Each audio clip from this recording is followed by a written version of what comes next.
Isaac Clarke is finally back to face the necromorph threat along with John Carver if you fancy playing the game with a friend. And in the run-up to launch, some people have been fretting that the game's more John Woo than John Carpenter when it comes to action versus scares. Well, the game has shifted focus slightly to more action, but it still has its moments when it comes to placing you in peril and giving you sweaty palms. This time the action begins on a moon base as soldiers, including the aforementioned Mr. Carver, attempt to enlist your help to stop unitologists placing markers all over the place and turning everyone into necromorphs. And straight away you're plunged into a gunfight with humans as you run through Blade Runner-esque city streets. Fans of the series may be worried here, but thankfully you're soon back in familiar territory. That is, floating and walking through abandoned ships in space, with things jumping out at you just begging to have their limbs shot off and to be stamped on with extreme prejudice.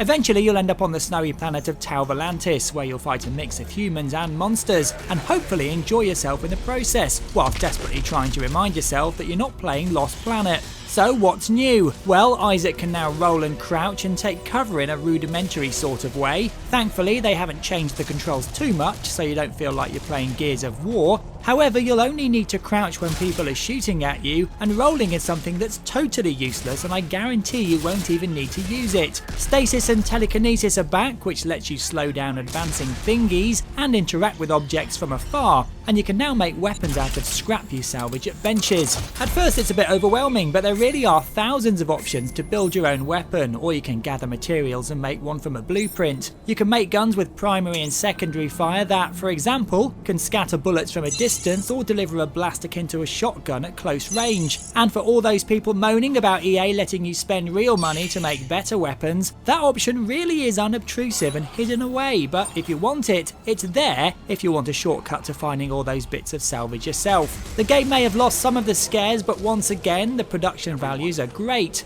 Acting is convincing, there are some fantastic set pieces, and the music does a great job of punctuating events. This game's also great bang for your buck. Not only does the campaign have 20 chapters and go into double figures when it comes to hours, but also has tons of replayability thanks to a complete co-op campaign to play through, which plays with extra themes of madness, with an inventory that crosses over both single and multiplayer campaigns, meaning you can go back and play previous chapters with a friend and feel like you're still earning stuff for your troubles. Dead Space 3 may disappoint some hardcore fans that are only there for the scares, but should gain a few more in the fact that ultimately there's actually more game this time around. It gets a butt-stomping 8 out of 10.